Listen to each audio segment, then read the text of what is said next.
الله الرحمن الرحيم الحمد لله الذي يسبح له ما في السماوات والأرض وهو العزيز الحكيم والصلاة والسلام على من أرسله بالحق بشيرا ونذيرا اما بعد. ناظرین کرام، اسماء حسنہ کے دوسرے درس میں آپ کا خیر مقدم ہے. پہلے درس میں ہم نے جانا کہ دنیا کی سب سے بڑی سعادت اللہ کی معرفت ہے، اور اللہ کی صحیح معرفت تبھی حاصل ہوگی جب ہم اس کے تمام اسماء اور صفات سے بخوبی واقف ہوں گے. اسی وجہ سے حدیث میں آیا ہے کہ جس نے اللہ کے 99 ناموں کو شمار کیا، یاد رکھا، وہ جنت میں داخل ہوگا. آج کے اس درس میں ہم اسماء و صفات سے متعلق کچھ ضروری باتیں جانیں گے، اور یہ جانیں گے کہ 99 ناموں کو یاد رکھنے یا شمار کرنے کا مطلب کیا ہے، اور کیا اللہ کے صرف 99 نام ہی ہیں یا اور بھی ہیں. ساتھ ہی یہ بیان کروں گا کہ اللہ کے اسماء و صفات کا معنی سمجھنے کا افضل طریقہ کیا ہے، ان کے معانی کو ہم کس طرح سمجھیں کہ ان میں کسی بھی صفت کا، کسی بھی اسم کا انکار نہ ہو اور نہ ان کی تعویل و تحریف ہو.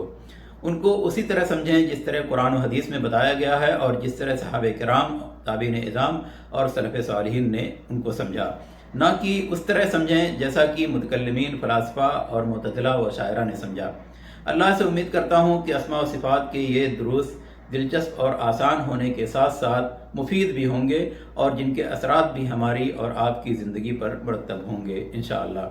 ہماری یہ کوشش ہوگی کہ صرف ان اسماء و صفات کا انتخاب کیا جائے جو قرآن یا صحیح حدیث میں بطور اسم یا صفت وارد ہوئے ہیں، اور ان اسماء و صفات سے اجتناب کیا جائے جن کو بعض علماء نے اللہ کے افعال سے مستنبط کیا ہے، کیونکہ فعل اور صفت میں کافی فرق ہوتا ہے. اور جو نام قرآن میں وارد ہوئے ہیں ان کے ورود کی تعداد بتائی جائے گی، یہ کتنی بار قرآن میں وارد ہوئے ہیں. ہر نام کی تشریح کرنے سے پہلے اس کا لغوی معنی اور اصل اشتقاق بتایا جائے گا تاکہ ذہن میں آسانی سے راسخ ہو جائے. اسماء و صفات کی تشریح میں تعطیل، تحریف، تعویل اور تمثیل و تشبیہ سے قطعی اجتناب کیا جائے گا. اسماء و صفات کی تشریح کے دوران ہر ایک اسم اور صفت سے متعلق باطل عقائد کی تردید بھی کی جائے گی. اسی طرح بعض اسماء و صفات کی تشریح میں حسب ضرورت واقعات اور قصے بیان کیے جائیں گے. اسی طرح بعض اسماء و صفات کی تشریح میں بطور ثبوت کائنات کے اندر موجود اللہ کی کچھ نشانیوں کا ذکر کیا جائے گا، اور یہ ہماری کوشش ہوگی کہ اسماء و صفات کی تشریح کے بعد ان کے ایمانی اثرات اور تقاضوں پر بھی روشنی ڈالی جائے. تو یہ چند امور ہیں جن کا خیال اسماء و صفات کے دروس میں رکھا جائے گا انشاءاللہ، اور ان امور سے آپ کو اندازہ ہو گیا ہوگا کہ یہ دروس کتنے دلچسپ اور مفید ثابت ہونے والے ہیں. اور میں سمجھتا ہوں کہ اس طرح کے دروس اردو میں انٹرنیٹ پر نایاب ہیں. اللہ کے اسماء حسنہ کی تشریح کا سلسلہ شروع کرنے سے پہلے چند بنیادی باتوں کو جان لینا ضروری ہے. سب سے پہلے یہ جان لیتے ہیں کہ اللہ کے متعدد نام ہونے کی دلیل کیا ہے. کیوں یہ کہا جاتا ہے کہ اللہ کے بہت سے نام ہیں؟ کیا قرآن و حدیث میں اس کی کوئی دلیل ہے؟ تو سب سے پہلے قرآن میں دیکھتے ہیں کہ اللہ نے اس تعلق سے کیا فرمایا. اللہ تعالیٰ سورہ اعراف میں فرماتا ہے وَلِلَّهِ الْأَسْمَاءُ الْحُسْنَى فَادْعُوهُ بِهَا وَذَرُوا الَّذِينَ يُلْحِدُونَ فِي أَسْمَائِهِ سَيُجْزَوْنَ مَا كَانُوا يَعْمَلُونَ. اللہ کے اچھے اچھے نام ہیں، انہی ناموں سے اسے پکارو اور انہیں چھوڑو جو اللہ کے ناموں میں کجروی کرتے ہیں. تو اس آیت سے معلوم ہوا کہ اللہ تعالیٰ کے متعدد نام ہیں. اب دیکھتے ہیں کہ اللہ کے نبی صلی اللہ علیہ وسلم نے اس تعلق سے کیا فرمایا. اللہ کے نبی صلی اللہ علیہ وسلم نے اس سلسلے میں جو فرمایا وہ سبھی کو معلوم ہے، اور وہ ہے کہ ان للہ 99 اسما 100 الا واحدہ من احصاها دخل الجنہ. بے شک اللہ تعالیٰ کے 99 یعنی ایک کم 100 نام ہیں، جو ان کا احصاء کر لے یعنی ان کو شمار کر لے وہ جنت میں داخل ہوگا. یہ بخاری مسلم کی حدیث ہے. اب سوال یہ ہے کہ اللہ کے ناموں کا احصاء کرنا یا ان کو شمار کرنے کا مطلب کیا ہے؟ کیا صرف ان کو یاد کر لینے سے کوئی جنت کا مستحق ہو جائے گا؟ نہیں، یہ مطلب ہرگز نہیں ہے، بلکہ اللہ کے ناموں کو یاد رکھنے یا شمار کرنے کا مطلب ہے 3 باتوں کا خیال رکھنا. وہ 3 باتیں کیا ہیں؟ سب سے پہلی بات اللہ کے تمام ناموں کو یاد کرنا، یہ ہو گئی پہلی بات. دوسری بات اللہ کے تمام ناموں کا معنی و مفہوم ذہن میں بیٹھا لینا اور ان پر مکمل یقین کرنا، ان کے تقاضوں پر عمل کرنا.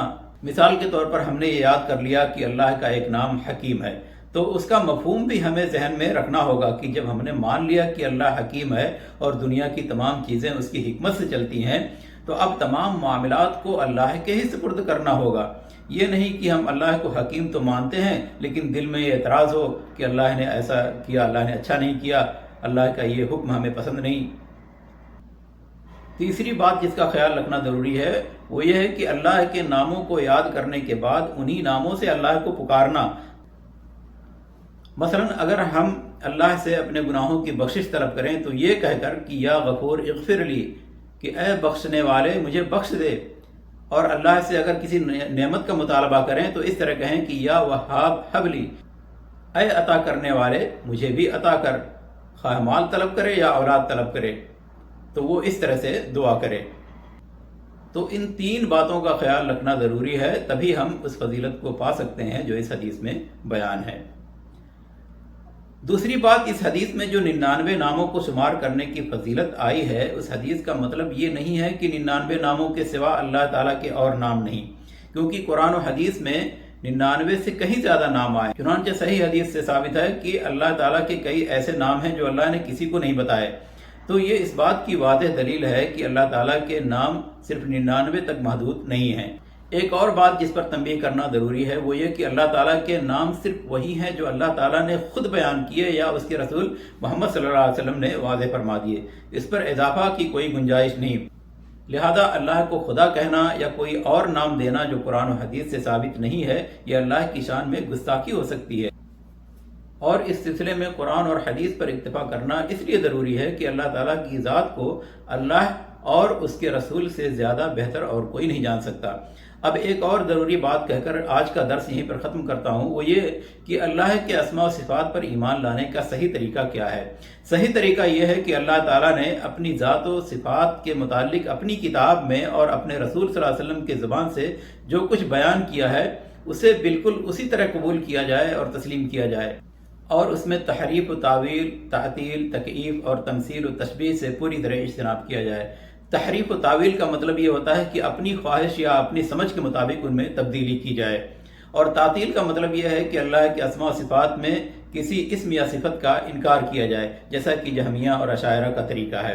اور تکییف کا مطلب یہ ہے کہ اللہ کے اسماء و صفات کی کیفیت بیان کی جائے کہ وہ اس طرح سے ہے، اس طرح سے ہے، جبکہ کیفیت کا علم صرف اللہ کو ہے۔ اور تمثیل و تشبیہ کا مطلب ہے کہ اللہ کی صفت کو کسی مخلوق کی صفت سے تشبیہ دی جائے۔ مثلا یہ کہا جائے کہ اللہ تعالیٰ دیکھتا ہے، اللہ تعالیٰ سنتا ہے، تو وہ انسان یا کسی مخلوق کے سننے اور دیکھنے کی طرح ہے، نعوذ باللہ۔ تو معلوم ہوا کہ اللہ کی صفات پر ایمان لانے کا صحیح طریقہ یہ ہے کہ ایسے تمام امور سے اجتناب کیا جائے، کیونکہ یہ اللہ کے اسماء و صفات میں ایک طرح کا الحاد ہے، اور یہ امور یا تو کفر کی طرف لے جاتے ہیں یا شرک کی طرف، معاذ اللہ۔ تو یہ چند ضروری باتیں تھیں جن کو اسماء الحسنہ کے دروس کے آغاز سے پہلے میں نے بتانا ضروری سمجھا۔